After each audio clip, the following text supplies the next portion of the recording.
Servos de Deus, a buzina tocai, Jesus em breve virá. A todo mundo a mensagem levai, Jesus em breve virá. Olá, querido amigo, tudo bem? Estamos juntos mais uma vez para mais um estudo da Palavra de Deus, com o título O Jogo da Vida. Um título certamente muito sugestivo e que certamente trará ricas lições para a sua vida. Acompanhe comigo o texto. Até quando, ó simples, amareis a simplicidade? E vós, escarnecedores, desejareis o escárnio? E vós, insensatos, odiareis o conhecimento? Atentai para a minha repreensão, pois eis que vos derramarei abundantemente do meu espírito, e vos farei saber minhas palavras.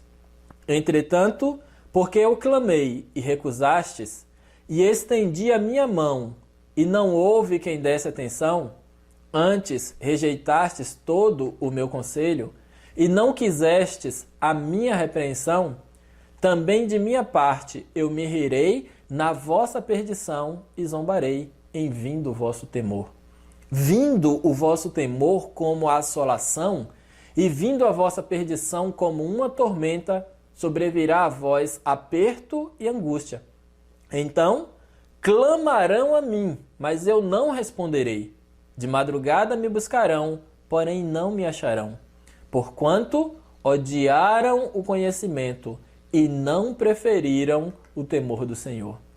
Não aceitaram o meu conselho e desprezaram toda a minha repreensão.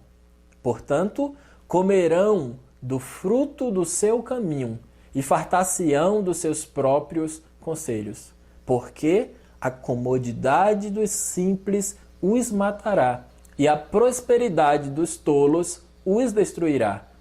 Mas o que me der ouvidos habitará em segurança e estará livre do temor do mal. Provérbios capítulo 1, versos 22 a 33. Este texto fala dos simples e dos insensatos ou tolos. Eles não dão ouvidos à repreensão de Deus. Não querem o conhecimento que vem de Deus. Os simples preferem a comodidade e os tolos a prosperidade. Um homem prudente prevê o mal e esconde-se, mas os simples vão em frente e sofrem a pena. Provérbios 27, verso 12. Neste contexto, os simples são aqueles que não preveem, não discernem o mal, seguem seu caminho como se nada de mal fosse acontecer, mas depois sofrem as consequências, como aconteceu aos antediluvianos no tempo de Noé. Acompanhe comigo mais um texto. Um imenso sacrifício foi feito pelo querido Filho de Deus para que pudesse resgatar o homem decaído e exaltá-lo à sua mão direita, torná-lo herdeiro do mundo e possuidor de glória. Palavras são insuficientes para expressar o valor da herança imortal. A glória, a riqueza e a honra oferecidas pelo Filho de Deus são de infinito valor e está além da capacidade humana ou mesmo dos anjos alcançar uma exata compreensão de sua dignidade, excelência e magnificência. Se os homens, mergulhados em pecado e degradação, recusarem esses favores celestiais, negarem-se a uma vida de obediência, pisotearem os graciosos convites de graça e escolherem as mesquinhas coisas deste mundo, porque são visíveis e convenientes à sua alegria presente, e seguirem o caminho do pecado, Jesus tomará as providências registradas na parábola da grande ceia. Esses não provarão sua glória e o convite será estendido a outra classe. Aqueles que escolherem desculpar-se e continuar em pecado e conformidade com o mundo serão abandonados a seus ídolos. Virá o dia quando eles não pedirão para serem desculpados, quando ninguém desejará ser desculpado, quando Cristo vier em sua glória e na glória de seu Pai, com todos os anjos em cortejo, escoltando e com vozes de triunfo, enquanto melodias encantadoras soarem aos ouvidos, todos então estarão interessados. Não haverá nenhum espectador indiferente. Especulações não absorverão a mente. Os mesquinhos pilares de ouro que haviam enfeitiçado seus olhos não são mais atraentes. Os palácios que homens orgulhosos construíram e que foram seus ídolos foram abandonados com aversão e desgosto. Ninguém pleiteia mais por suas terras, bois, pela esposa recém-casada, com razão para ser desculpado de partilhar da glória que irrompe diante de sua atônita visão. Todos a desejam agora, mas sabem que não é para eles. Em séria e angustiante oração, clamam para que Deus não os abandone. Os reis, os poderosos, os altivos, os orgulhosos, os homens comuns, semelhantemente se curvam sob a pressão do pesar, da desolação, da miséria inexprimível. Orações angustiosas escapam de seus lábios. Misericórdia, misericórdia. Salvem-nos da ira de um Deus ofendido. Uma voz lhes responde com terrível distinção, austeridade e majestade. Mas por que clamei e vós recusaste? Porque estendi a minha mão e não houve quem desse atenção? Antes rejeitaste todo o meu conselho e não quiseste a minha repreensão, também eu me rirei na vossa calamidade e zombarei quando vier o vosso temor. Provérbios 1, 24 a 26. Nesse tempo, reis e nobres, poderosos e pobres e homens comuns, semelhantemente, clamarão muito amargamente. Aqueles que nos dias de sua prosperidade desprezaram a Cristo e seus humildes seguidores, homens que não se curvaram a Cristo, que odiaram sua desprezada cruz, estão agora prostrados no lamaçal. Sua grandeza os deixou de vez, e eles não hesitam em prostrar-se por terra aos pés dos santos. Então, compreendem com terrível amargor que estão comendo do fruto que eles mesmos plantaram e estão cheios de suas próprias artimanhas. Em sua pretensa sabedoria, voltaram os olhos da eterna e sublime recompensa. Rejeitaram os atrativos celestiais e os trocaram por lucros terrenos. O resplendor e o falso brilho terreno os fascinaram e em sua suposta inteligência tornaram-se tolos. Eles exultaram na prosperidade mundana, pensando que suas vantagens terrenas eram tão grandes que poderiam, através delas, recomendar-se a Deus e assegurar o céu. Querido amigo, esse texto fala de um grupo de pessoas que se apegaram às coisas deste mundo, colocaram o coração nas coisas deste mundo, ao passo que rejeitaram todos os planos, todos os propósitos, todas as bênçãos dispensadas por Deus, para que pudessem gozar da vida eterna, das bênçãos que o Senhor preparou para os seus filhos. E quando chegar aquele grande dia, quando não mais poderão jogar o jogo da vida, porque todos os casos já estarão decididos, olharão para a face do Deus Todo-Poderoso, do Cordeiro, o nosso Senhor e Salvador Jesus Cristo, e todos os anjos que estarão nesta comitiva para vir resgatar os salvos deste mundo de pecado. E não haverá mais tempo para um preparo. Não haverá mais tempo para então buscarem essa preciosa salvação que o Senhor nos concede ainda hoje. Então, este é um tempo de reflexão para a nossa vida. Em que grupo de pessoas você está se enquadrando? Nos simples? Nos tolos que amam a prosperidade, que amam a comodidade? Atente para o momento em que estamos vivendo. Preste atenção nos conselhos e advertências que o Senhor Deus tem trazido à sua vida. Note esta ilustração.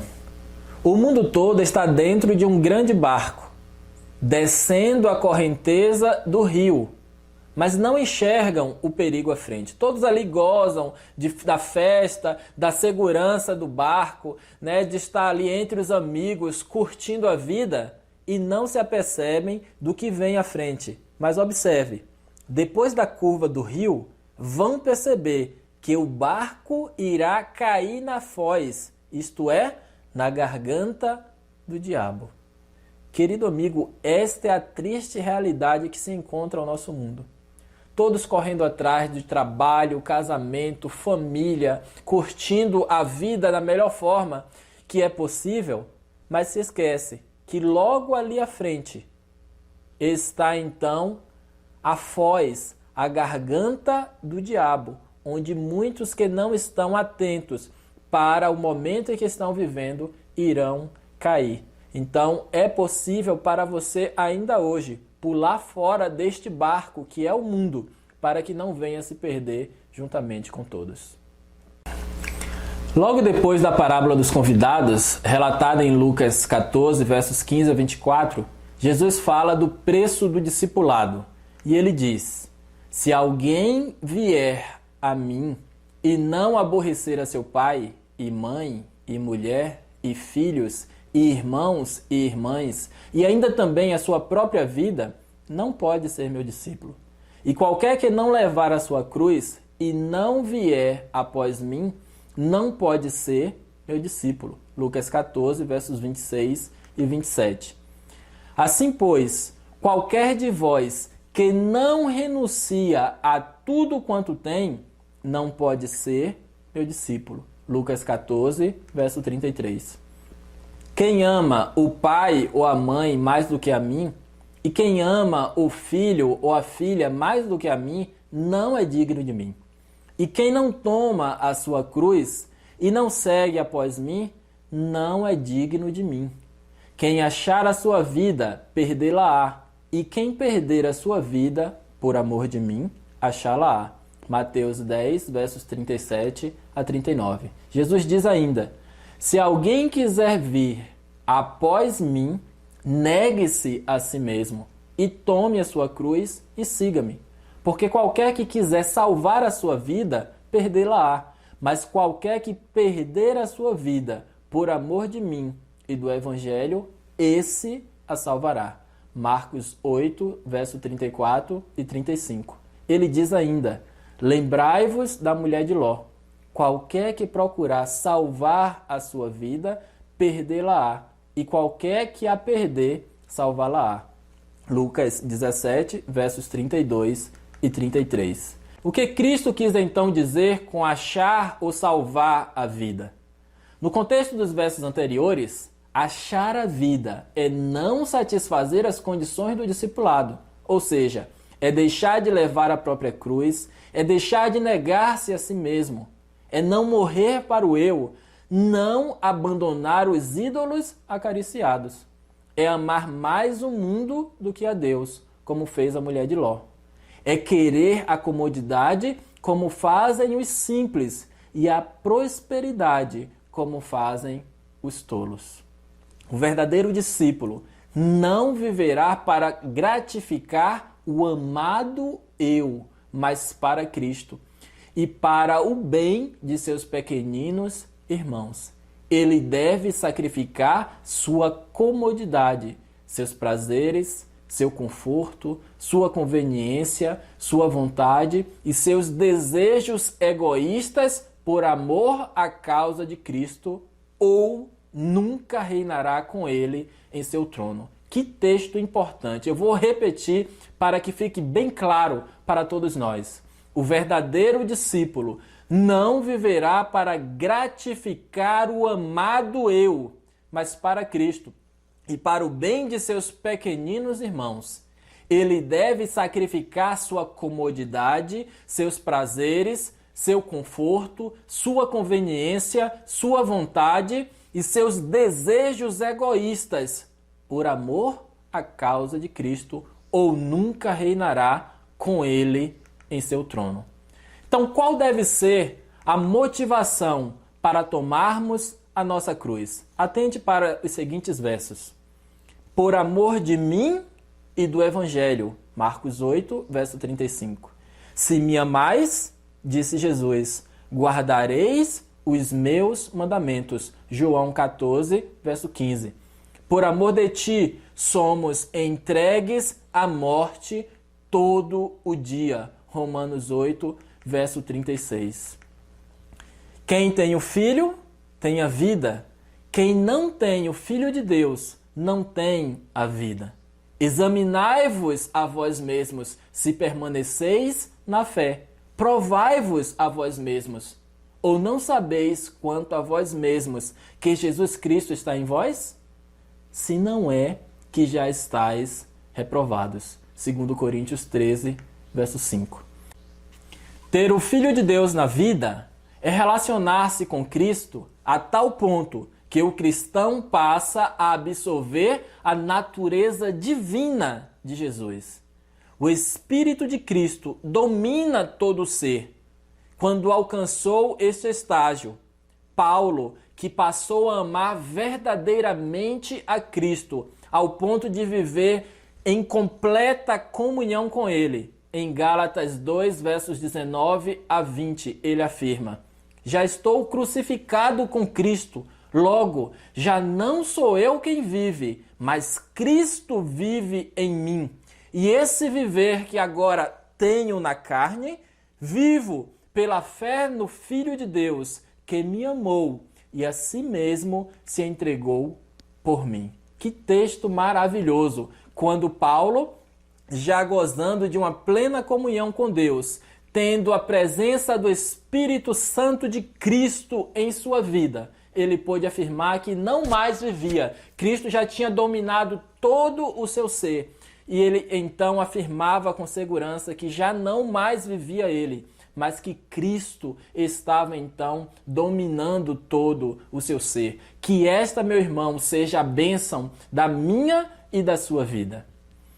O que acontecerá então com aqueles que não querem que Cristo reine sobre eles?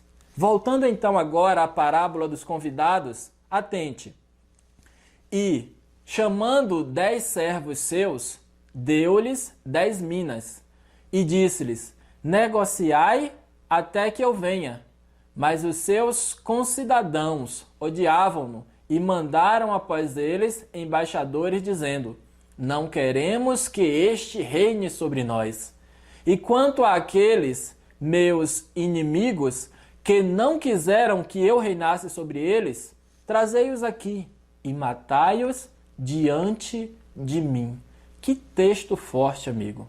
O que Cristo aqui está dizendo é que aquelas pessoas que preferiram receber as características então de simples e tolos, que amam a comodidade, que amam então a prosperidade, estes que não querem que Cristo reine sobre eles, eles então serão levados à presença do Deus Todo-Poderoso, naquele grande dia, quando não haverá mais possibilidade de salvação, e então serão mortos diante da presença do Deus Todo-Poderoso.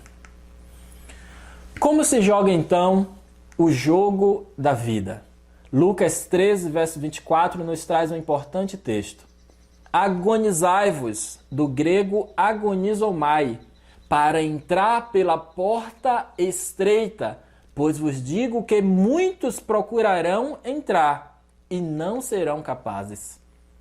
Homens e mulheres que professam ser discípulos de Cristo e guardar todos os mandamentos de Deus terão que sentir em suas vidas diárias o verdadeiro espírito de agonia para entrar pela porta estreita.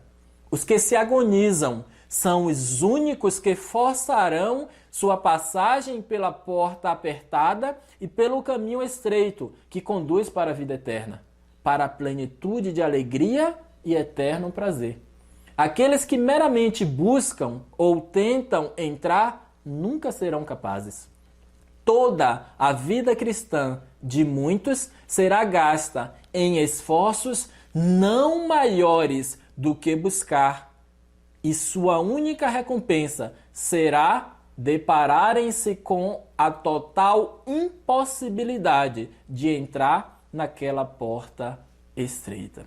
Gostaria de chamar a sua atenção para o seguinte texto, 1 Coríntios 9, verso 27, na versão King James de 1611, o apóstolo Paulo diz o seguinte: mantenho sob o controle o meu corpo e o trago em sujeição, para que, pregando aos outros, eu mesmo não venha, de alguma maneira, a ficar reprovado. Agora atente para como o mesmo texto aparece na Revista e Atualizada.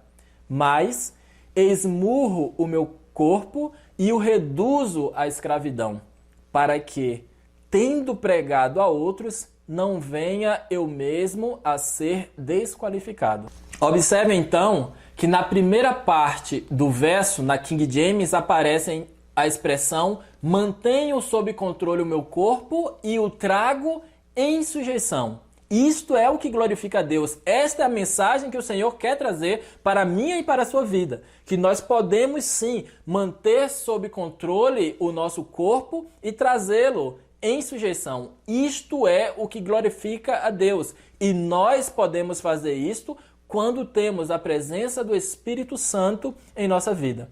Mas na Revista e Atualizada, uma versão mais recente e modificada pela Igreja Católica, o texto aparece com a expressão dizendo o seguinte: mas esmurro o meu corpo. Isso traz então um senso de autopenitência, que sempre foi, na verdade, o desejo da Igreja Católica de passar para os seus fiéis, esmurrando o seu corpo, trazendo de alguma forma sofrimento ao corpo, achando que isso poderia trazer salvação às suas vidas. Força de caráter consiste em duas coisas: força de vontade e autocontrole, isto é, governo de si mesmo. Muitos jovens confundem fortes e incontroláveis paixões por força de caráter. Mas a verdade é que aquele que é controlado por suas paixões é um homem fraco. A real grandeza e nobreza do homem é medida pela força dos sentimentos que ele subjuga, não pela força dos sentimentos que o subjugam. O homem mais forte é aquele que, embora sensível a abusos, irá refrear a paixão e perdoar seus inimigos. Tais homens são verdadeiros heróis. Que texto poderoso, querido amigo. Aqui está dizendo que é totalmente o contrário daquilo que o mundo nos ensina. Para o mundo, os mais fortes são aqueles que batem, aqueles que são espertos, que sempre tiram vantagens nas negociações, que sempre se dão bem diante dos mais fracos. Mas para Deus, o homem forte é aquele que controla as suas paixões, é aquele que vence o mal pelo poder de Deus. A real grandeza e nobreza do homem é medida pela força dos sentimentos que ele subjuga, não pela força dos sentimentos que o subjugam.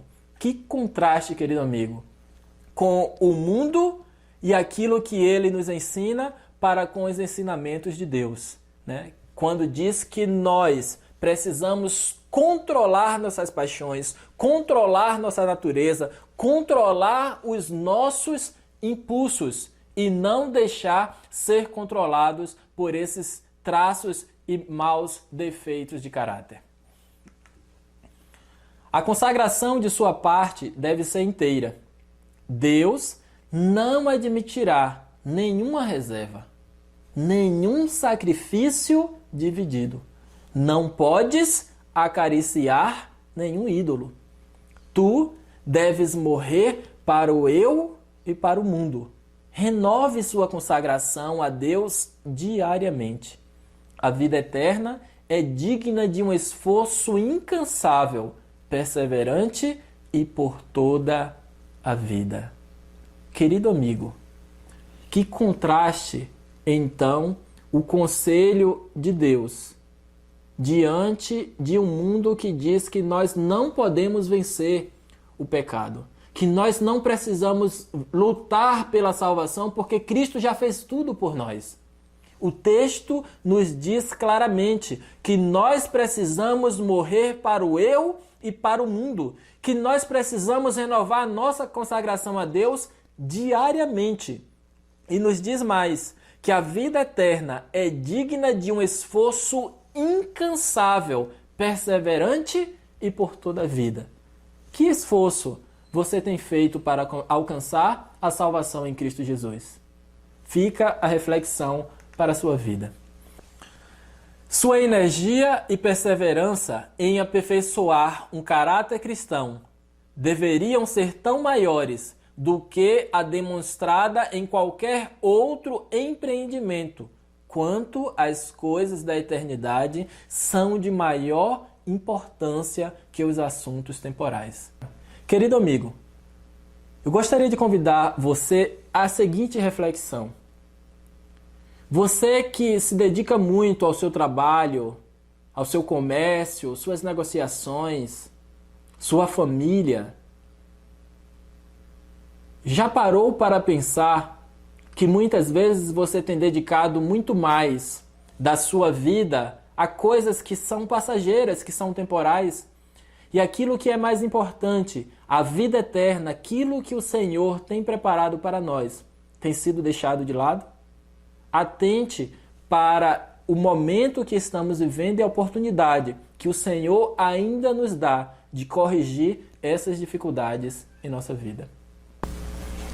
Se estiveres lutando pela herança imortal com uma seriedade, energia e zelo proporcionais ao seu valor, então tu podes ser um bom candidato para a vida eterna, um herdeiro da glória. Nossos esforços, nossa autorrenúncia, nossa perseverança devem ser proporcionais ao infinito valor do objeto o qual estamos perseguindo. Somente vencendo como Cristo venceu, que ganharemos a coroa da vida. Aquele que vier a vencer deve apegar-se firmemente a Cristo. Não deve olhar para trás, mas olhar sempre para cima, obtendo uma graça após a outra. Vigilância individual é o preço da segurança. Satanás está jogando o jogo da vida por tua alma. Não desvies nenhuma polegada para o seu lado, para que ele não tenha vantagem sobre ti. Vou repetir este trecho. Satanás está jogando o jogo da vida por tua alma. Não desvies nenhuma polegada para o seu lado, para que ele não tenha vantagem sobre ti. Satanás está jogando o jogo da vida por cada alma. Ele sabe que a simpatia prática é um teste da pureza e altruísmo do coração. E ele fará todo o esforço possível para fechar a porta de nosso coração para a necessidade dos outros, para que finalmente nos tornemos insensíveis à visão do sofrimento. Querido amigo, o texto está dizendo que Satanás está jogando o jogo da vida por nossa alma. Mas e você? Como tem encarado esse jogo da vida? De que forma você tem se empenhado para vencer e alcançar a salvação eterna? Observe esta analogia. O atleta, ele corre, ele se utiliza da vara e, de acordo com o uso da vara, ele, manipulando bem este instrumento, ele consegue passar por cima do sarrafo e chegar ao outro lado como um vencedor. Qual a analogia então? O atleta somos nós, eu e você. A vara é um símbolo aí, neste caso, de Cristo. A vara, ela se enverga de acordo com os esforços feitos pelo atleta. Isso significa dizer, amigo, que nós poderemos vencer à medida que nós buscarmos a natureza de Cristo, o Espírito de Cristo em nossa vida. Ele nos possibilitará vencer o pecado, vencer as dificuldades desta vida e chegarmos ao outro lado como um vencedor.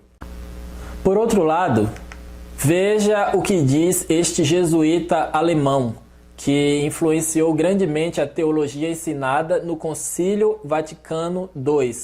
Karl Rahner é o nome dele. Ele ensinou então o conceito de cristão anônimo, conceito de salvação universal e visão otimista da salvação.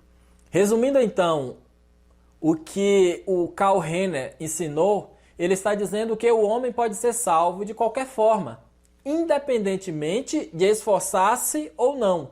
É justamente aquilo que tem sido ensinado hoje nas igrejas, de que não é possível ao homem vencer o pecado, então eu posso viver de qualquer maneira e vou, no final das contas, permanecer ou terminar salvo.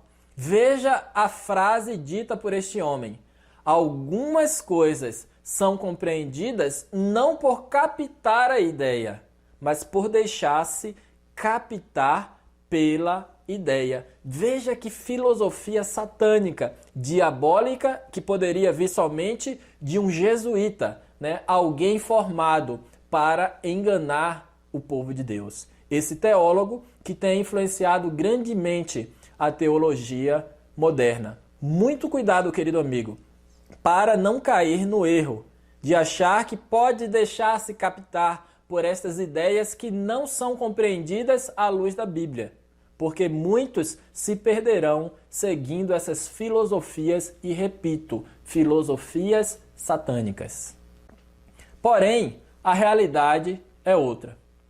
Alguns há que parecem sempre buscarem a pérola celestial. Não renunciam, porém, completamente a seus maus hábitos. Não morrem para o próprio eu, para que Cristo viva neles. Por este motivo, não acham a pérola valiosa. Não venceram sua ambição profana e seu amor às atrações do mundo.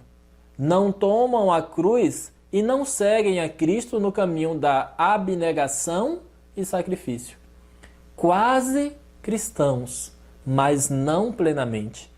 Parecem estar perto do reino do céu, mas não podem ali entrar. Quase, mas não completamente salvos. Significa estar não quase, porém completamente perdidos. Repetindo este último trecho. Quase cristãos, mas não plenamente. Parecem estar perto do reino do céu, mas não podem ali entrar.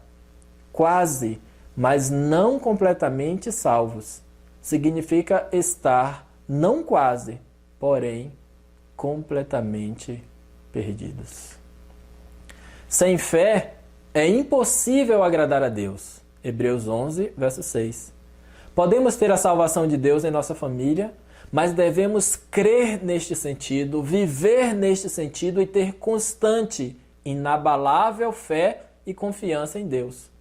Cumpre submetermos um temperamento impulsivo e dominar nossas palavras, e a esse respeito conseguiremos grandes vitórias. A menos que controlemos nossas palavras e nosso temperamento, somos escravos de Satanás. Achamo-nos sujeitos a ele. Ele nos leva cativos. Todas as palavras de contestação, palavras desagradáveis, impacientes, irritadas, são uma oferta feita à sua satânica majestade. E é uma dispendiosa oferta. Mais dispendiosa do que qualquer sacrifício que possamos fazer a Deus. Pois ela destrói a paz e a felicidade de famílias inteiras. Destrói a saúde e, finalmente, é a causa de perder-se uma vida eterna de felicidade. A restrição que a palavra de Deus nos impõe é para nosso próprio bem. Essa restrição aumenta a felicidade de nossa família e de todos os que nos rodeiam.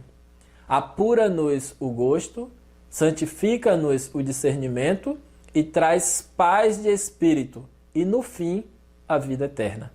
Sob essa santa restrição, cresceremos em graça e humildade e tornar-se-á mais fácil falar retamente. O temperamento natural, apaixonado, será mantido em sujeição. A presença constante do Salvador em nosso íntimo nos fortalecerá a cada hora.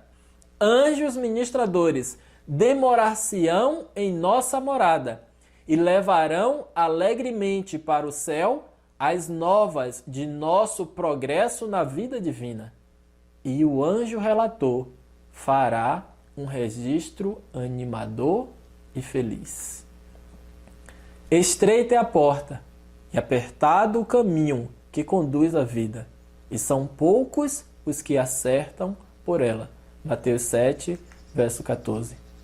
Irmãos, quanto a mim, não julgo havê-lo alcançado, mas uma coisa faço, esquecendo-me das coisas que para trás ficam e avançando para as que diante de mim estão, prossigo para o alvo, para o prêmio da soberana vocação de Deus em Cristo Jesus. Eu gostaria, queridos, de dar uma pausa e fazer uma reflexão deste verso com você. Você já parou para pensar que muitas vezes dialogamos com pessoas que, ao contar, ao relembrar de fatos passados, de algum pecado cometido no passado, de uma luta, algum momento que ele estava fazendo algo de errado, e ele passa então a contar, a relembrar essas coisas com aquele prazer, como se estivesse cometendo aquele erro novamente? Pois é, o conselho de Deus é: esquecendo-me das coisas que para trás ficam e avançando para as que adiante de mim estão, prossigo para o alvo. Então o conselho de Deus, amigo, para a nossa vida é: deixe os pecados para trás e vamos nos apegar àquilo que é puro, àquilo que é santo, que nos conduz para o alto. Portanto, também nós, visto que temos a rodear-nos tão grande nuvem de testemunhas, desembaraçando-nos de todo o peso e do pecado que tenazmente nos assedia, corramos com perseverança a carreira que nos está proposta, olhando firmemente para o autor e consumador da fé, Jesus, o qual, em troca da alegria que lhe estava proposta, suportou a cruz, não fazendo caso da ignomínia, e está assentado à destra do trono de Deus. Hebreus 12, versos 1 a 2. Então, querido amigo, este é o jogo da vida. Correi de tal maneira que o alcanceis. 1 Coríntios 9, verso 24. Busque a Deus com mais sinceridade de coração, com mais vontade de vencer o pecado, deixando de lado as filosofias vãs que têm sido ensinadas hoje nas igrejas, de que não é possível ao homem vencer o pecado. Mas, querido amigo, eu gostaria de deixar muito claro para você. Paulo, escrevendo aos Hebreus, ele disse que sem a santificação ninguém verá a Deus. E a única forma de vencermos o jogo da vida é alcançando a santificação que o Senhor espera de cada um de nós. Que o Senhor continue te abençoando, abrindo a sua mente, iluminando o seu ser, despertando em sua vida o desejo de alcançar o padrão que agrada a Deus, uma vida de santificação.